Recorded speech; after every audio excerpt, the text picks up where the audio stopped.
உறவுகளுக்கு வணக்கம். நான் உங்கள் பிரகாஷ் பியூ. இன்றைக்கான நாளில் நாங்கள் என்ன வீடியோ பார்க்க போகிறோம்னா, எப்படி இந்த கரவலை இலக்கினம் என்று சொல்லி ஒரு வீடியோ தான் பார்க்க போகிறோம்.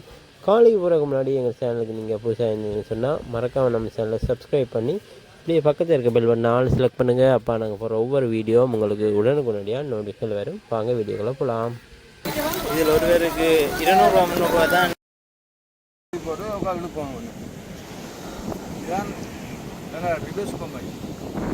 இப்போது நீங்கள் பார்த்தீங்கன்னா தெரியும். இப்போ அண்ணாக்கள் கரவலையை போடுறதுக்கு ஆயத்தமாக இருக்கிறார்கள். இப்போ தற்போது இந்த போட்டையானது கடலில் இப்போ இறக்கி வலையை போட ஆரம்பிப்பார்கள். மேலும் காணொலியை காணலாம்.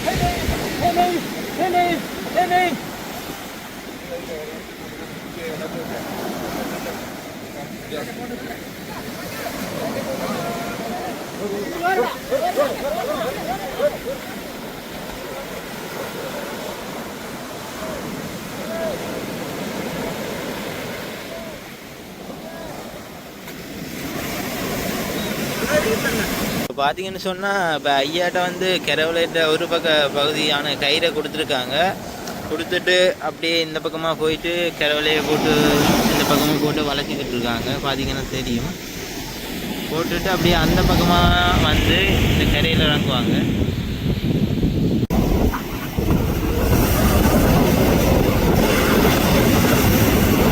அதான் தெரியும். இந்த கரவலையை விளக்கிக்கிட்டு இருக்காங்க. வேலையை போய் ஃபுல்லாக போட்டு முடிச்சுட்டு இந்த பக்கம் வர இருக்கிறாங்க.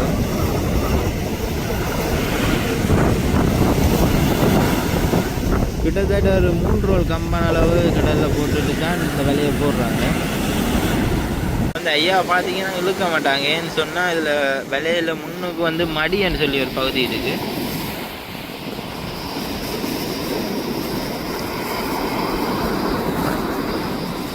இந்த மடியானது கடலில் போடப்பட்ட பின்னர் தான் அந்த கயிறை இழுப்பாங்க. அது வரைக்கும் சும்மா தான் பிடிச்சிக்கிட்டு இருக்கணும். ஐயா பார்த்தீங்கன்னா இப்போ இழுக்க மாட்டார். இழுக்கும்போது அந்த காணொலியை போடுறேன்னு பாருங்கள். இப்போ பார்த்தீங்கன்னு சொன்னால், அந்த மடியானது கடலில் போடப்பட்டு கொண்டு இருக்குது. பார்த்தா தெரியும் உங்களுக்கு.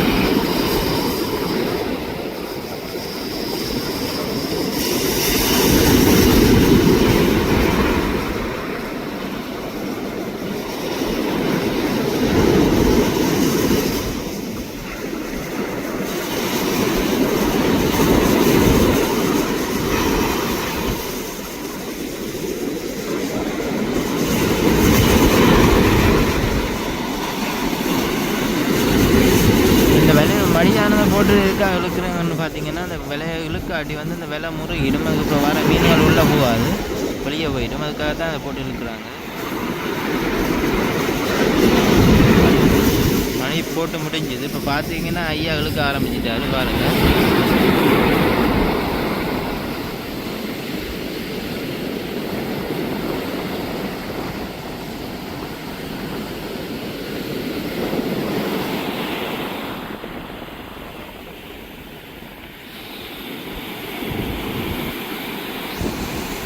இந்த தொழிலானது ஒரு 5-6 பேரை வைத்து செய்கிறது மிகவும் கடினமான வேலை. குறைந்தது 8 பேராச்சு வேணும். அதுவும் அந்த கடல் அடி நேரங்களில் பார்த்தீங்கன்னு சொன்னால் அப்படியும் 10-12 பேராச்சு வேணும். இல்லைன்னா கரவில் வளைக்க மாட்டாங்க. பார்த்தீங்கன்னா விலையெல்லாம் கடலை விட்டு முடிஞ்சுது. இப்போ அவங்க கம்பான் மூலமாக தான் பெற போகிறாங்க. பார்த்தீங்கன்னா தெரியும்.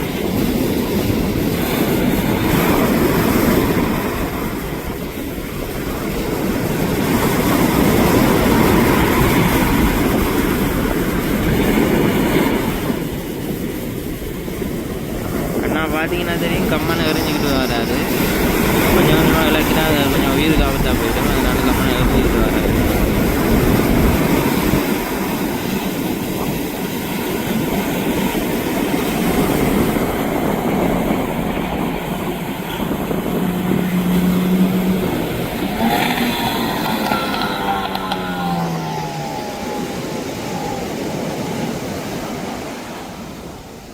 இப்போ வந்த உடனே இந்த கிழவரை இழுக்கணும். இல்லைன்னா அதில் இருக்கிற பேருகளில் கொழுவிடும். அதனால் அண்ணா அவசரமாக இழுத்துட்ருக்காரு.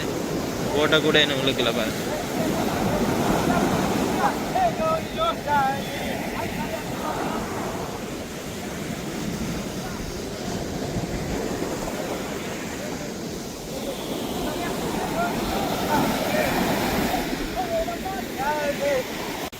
பார்த்தா தெரியும், நாங்கள் ஒரு குறிப்பிட்ட அளவு தான் போட்டு இழுத்துருக்காங்க, மேலே ஃபுல்லாக மேலே இழுக்கல. என்னன்னு சொன்னீங்கன்னா இந்த இன்னொரு தடவை கடலில் போட்டு இழுக்கிறதுக்கு நிற்கிறாங்க, அதனால தான் மேலே இழுக்கிறேன். இப்போ அண்ணாங்கள் எல்லாரும் இந்த கரவிலையை போட்டு இழுக்க போகிறாங்க. பாருங்கள் இந்த மாதிரி போடுறாங்க. அண்ணா என்ன மாதிரி அண்ணா இந்த உருக்கேறி போடுறது? இதுவாக வந்து உருக்கேறி இது போட்டு இழுத்தா தான் பலமாக இழுக்கலும். இப்படி 2 சுற்றி சுற்றி போட்டு இழுப்போம். இதுதான் ரிவர்ஸ் கம்பெனின்றது வந்து கெரவலே தான் சொல்கிறாங்க ரிவர்ஸ் கம்பெனின்னு சொல்லி.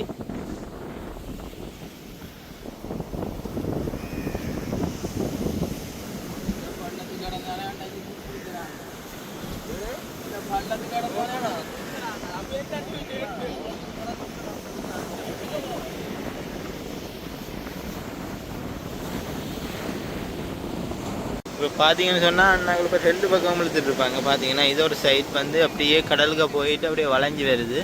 அதில் இன்னொரு சைட்டில் இஞ்சாலையும் கொஞ்சம் அண்ணாக்கள் தூக்கினோம். பார்த்தீங்கன்னா இங்கே 4 பேர் இருக்கணும். ஸோ இந்த பக்கம் வந்து 5 பேர் இருந்து இழுத்து கொண்டிருக்கணும்.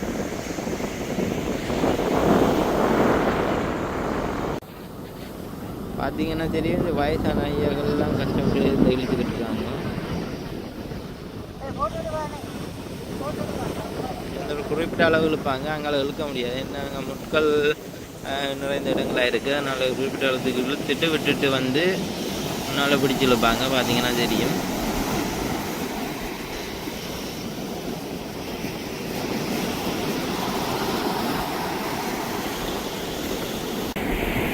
பார்த்தீங்கன்னா தெரியும், கிட்டத்தட்ட அந்த 3 ரோல் கம்பானெல்லாம் இழுத்து முடியுது. கிட்டத்தட்ட பார்த்தீங்கன்னா விலை வருது. இந்த விலையில் பிடிச்சிலுக்கு ஆரம்பித்தது இந்த கம்பெனிலாம் அவுட்டுருவாங்க.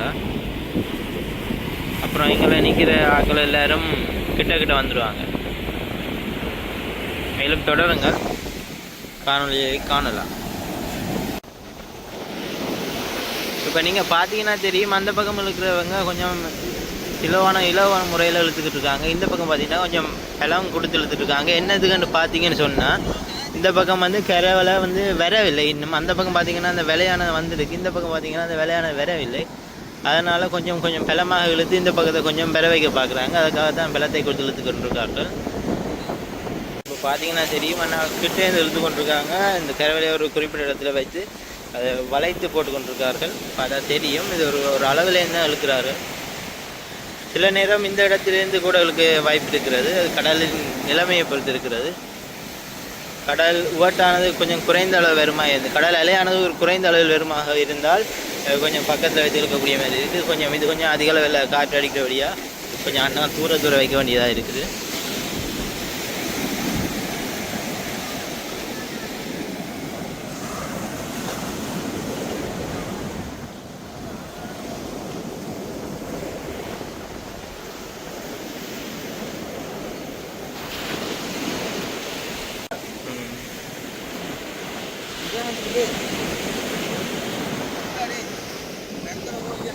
வெள்ளனை பார்த்தீங்கன்னு சொன்னால் அண்ணாக்கள் ஒரு பக்கம் கூட குறையத்தான் இருந்தார்கள். இப்போது பார்த்தீங்கன்னா சமனாக இருப்பார்கள். ஏன்னு சொன்னால் அந்த பக்கத்தை வந்து முதலாவது வேகமாக இழுக்க வேண்டும். அதனால் வந்து ஒரு பக்கம் வந்து இழுக்க வேண்டிய பகுதியில் அதிகமான ஆட்கள் இருப்பார்கள். இப்போ சமனாக விலை சமப்படுத்தப்பட்டதன் பின்னர் சமனான ஆட்கள் இருந்து தான் இழுப்பாங்க. பார்த்தீங்கன்னா தெரியும், 2 பக்கமும் ஒரே அளவான ஆட்கள் தான் இருந்திருப்பாங்க.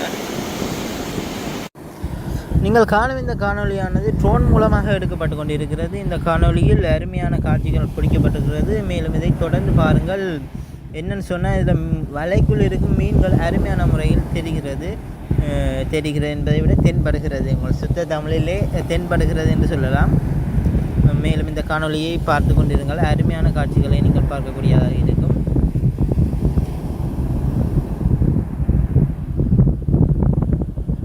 பார்த்தீங்கன்னு சொன்னால் கடவுளை எப்படி இருக்குதுன்னு ஒரு ஷேப்பில் இருக்குது, என்ன ஷேப்பில் இருக்குதுன்னு சொல்லி பாருங்கள்.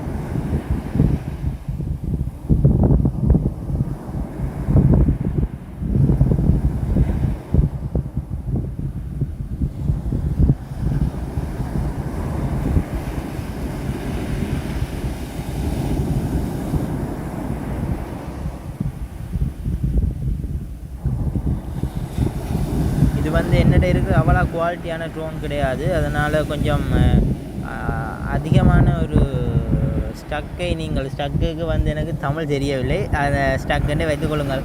அது வந்து எனக்கு தெரியவில்லை, அது ஓவராக இருக்கிறது. அதை கொஞ்சம் நீங்கள் என்ன பண்ணுறது, ஏதாச்சும் பண்ணிக்கொள்ளுங்கள். பார்த்தீங்கன்னா என்ன மாதிரி இருக்குதுன்னு சொல்லி பாருங்கள். ஒரு வளைவு வடிவில் இருக்குது, ஒரு முக்கோண வடிவு கிட்டத்தட்ட என்ன மாதிரி இருக்குதுன்னு பார்த்தீங்கன்னா, அது புள்ளி புள்ளியாக என்ன தெரியுதுன்னு பார்த்தீங்கன்னா அதை தான் சொல்லி புனைன்னு சொல்லுவாங்க. இந்த பச்சை கலரில் இருக்கிறது என்னென்னு பார்த்தீங்கன்னா அதுதான் விலை. இந்த மஞ்சள் கலரில் இருக்கிறது பார்த்தீங்கன்னா அது செலவேன்னு சொல்லுவாங்க.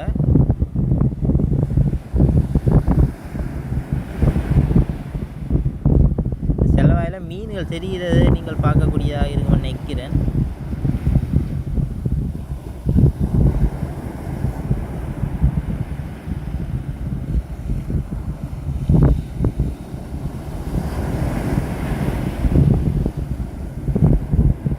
பாருங்கள் எவ்வாறு சுருங்கி வந்து விட்டதுன்னு பாருங்கள். எவ்வளோ பெரிய கரவலை, எவ்வளோ சின்னனாக சுருங்கி வந்திருக்கிறது.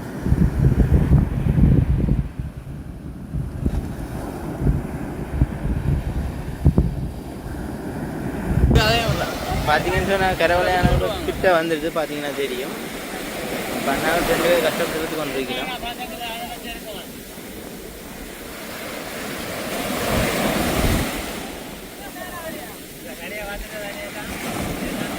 விலையானது பார்த்தீங்கன்னா எவ்வளோ கரையாக வந்துட்டுன்னு தெரியும். அந்த இதில் பெரிய காவி மாதிரி மஞ்சளாக இருக்கிறது தான் அது வந்து மடி என்று செலவாயின்னு சொல்லுவாங்க. அதை சொல்லி அதுக்கு உள்ளாக தான், அதுக்கு உள்ளூடி தான் மீன்கள் உள்ளே போகும். தமிழ் மாட்டேங்கிற பார்த்தீங்கன்னா அண்ணாக்கள் அதை இந்த செலவா என்பது வாயை வந்து மூடுற மாதிரி விலையை இழுத்து மூடுறாங்க. இனிமேல் அதுக்குள்ளே போன மீன்கள் வெளியே வர முடியாது.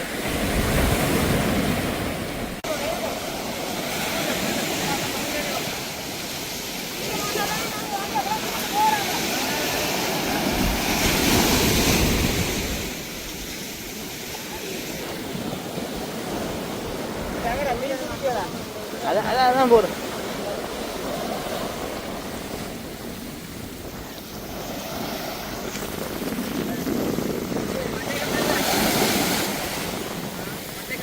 பார்த்தீங்கன்னா அதில் மீன்கள் வர்றது உங்களுக்கு தெரியும்னு நினைக்கிறேன்.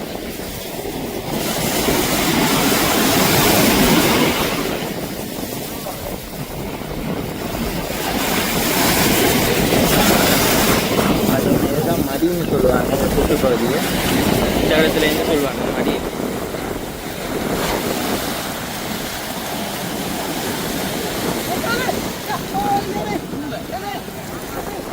பார்த்தீங்கன்னா குறைந்தளவு மீன்கள்லாம் வந்துருக்குது. இதில் ஒரு பேருக்கு 200 300 தான் அன்றைக்கு உழைப்பு வரும். என்ன ஒரு கஷ்டமான ஒரு தொழில் கூட கஷ்டப்பட்டு